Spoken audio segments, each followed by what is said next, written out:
activitysky.com। Hello friends, आज हम पढ़ने जा रहे हैं comparison operator in PHP। Let's start. Comparison operators हम तब यूज़ करते हैं जब हमें किन्हीं दो वेरिएबल्स के बीच में कोई कंपैरिजन करना हो। जैसे यहाँ पर हम एक एग्जांपल लेते हैं $x, एक वेरिएबल हमने लिया 20, एक और वेरिएबल हम लेते हैं $y इज इक्वल टू 20, और हम स्टार्ट करते हैं। सबसे पहला वेरिएबल कंपैरिजन ऑपरेटर हमारा होता है डबल इक्वल टू, इसे कहा जाता है इक्वल टू। हम यहाँ पर एक इफ स्टेटमेंट लगाते हैं कंडीशन चेक करने के लिए। $x is equal to $y। अगर स्टेटमेंट ट्रू होती है तो इको करेंगे हम ट्रू, एल्स अगर स्टेटमेंट फॉल्स होती है तो हम रिटर्न करेंगे इको फॉल्स। सो चेक करते हैं हम इस स्टेटमेंट में हम क्या चेक कर रहे हैं। $x बराबर है $y के। क्या यहाँ पर हमारा $x की वैल्यू कितनी है 20, $y की वैल्यू 20। क्या हमारा $x $y के इक्वल है? बिल्कुल है। तो आउटपुट क्या आएगा हमारा? True. Let's save and check your output. Refresh, it's mean it's true. Now next operator हमारा यूज होता है ट्रिपल इक्वल टू। इसे बोलते हैं आइडेंटिकल कंपैरिजन ऑपरेटर। आइडेंटिकल क्या चेकआउट करता है? ये चेक करेगा क्या x और y दोनों की वैल्यू इक्वल है। बिल्कुल है। लेकिन साथ के साथ ये चेक करता है उन दोनों वेरिएबल्स का data type, x and y का वेरिएबल का डेटा टाइप। अब हमारे पास यहाँ पर $x क्या है? एक इंटीजर है। $y क्या है? एक स्ट्रिंग है।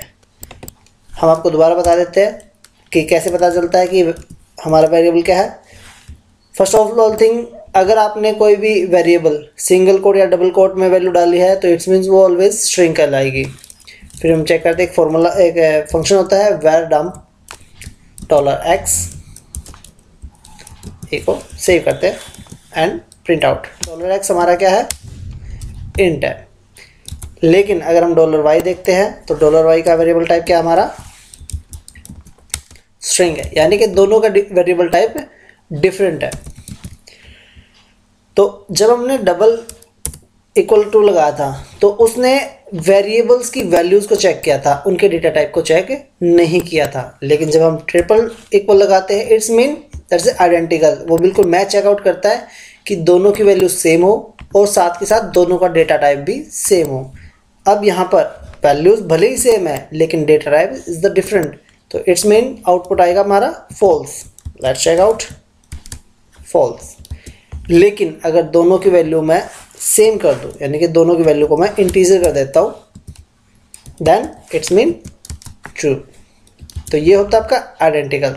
इस चीज़ के लिए आपके दोनों वेरिएबल्स की वैल्यूज और उनका डेटा टाइप सेम होना कंपलसरी होता है। Third thing, not equal to. Not equal ये चेक करता है कि x y के बराबर नहीं है। That's a not equal to y। अगर x और y दोनों बराबर है it's mean that's a false, कि x y के बराबर नहीं है। लेकिन यहाँ दोनों के दोनों इक्वल है तो इट्स मीन ये कहा जाएगा फॉल्स में जाएगा, फॉल्स। अगर हम यहाँ पे वैल्यू डिफरेंट कर देते हैं इट्स मीन ये स्टेटमेंट हमारी ट्रू होगी, तो यहाँ आएगा ट्रू। नेक्स्ट अपना होता है नॉट इक्वल। ये भी बिल्कुल same as not equal to के है, कोई फर्क नहीं है, सिर्फ आपका ऑपरेटर के सिंबल्स का फ़र्क है। आउटपुट आपको वही रहेगा जो नॉट इक्वल टू का है। नेक्स्ट आपका आता है नॉट इक्वल टू, जिसे बोलते हैं नॉट आइडेंटिकल।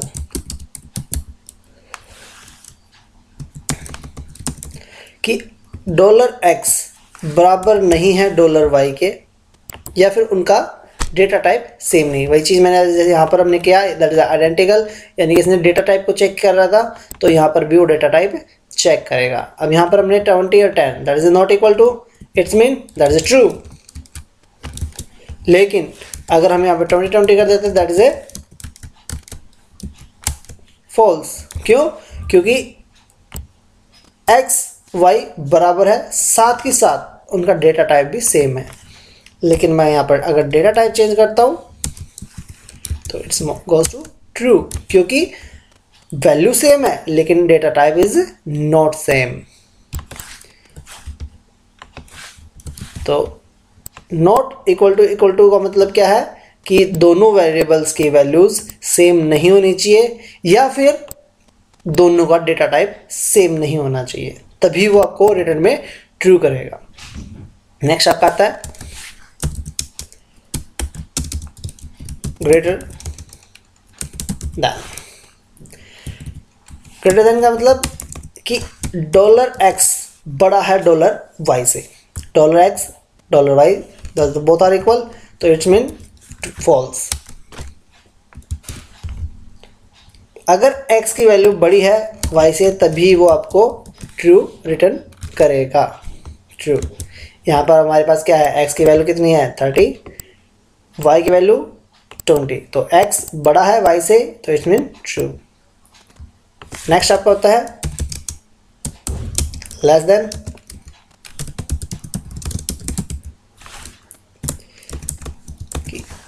x छोटा है y से, यानी कि अगर x छोटा है y से, यहाँ पर क्या है x 30 y 20, यानी कि ये स्टेटमेंट फॉल्स होगी। तो कहाँ आएंगे, फॉल्स में आएंगे, फॉल्स। अगर यहाँ पर ये छोटी कर दी जाए, यानी कि x छोटा है y से, यानी कि दोनों स्टेटमेंट, ये स्टेटमेंट ट्रू है, तो इट्स मीन ये ट्रू में जाएगा। Refresh, true. नेक्स्ट आपका आता है greater than equal to.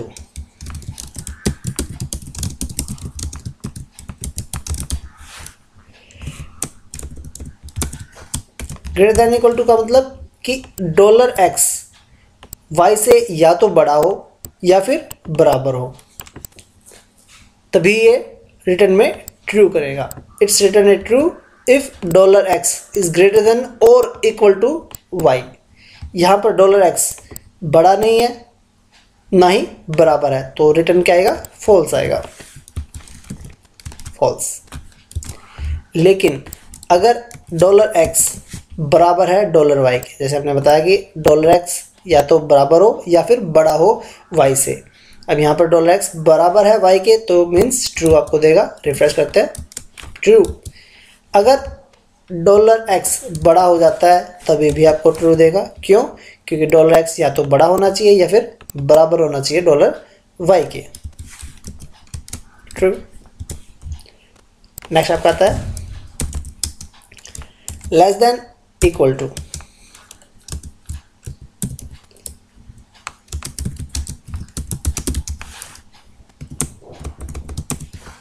Less than equal to, अगर x छोटा है या फिर बराबर है $y के तभी आपको ट्रू देगा, अदरवाइज वो फॉल्स।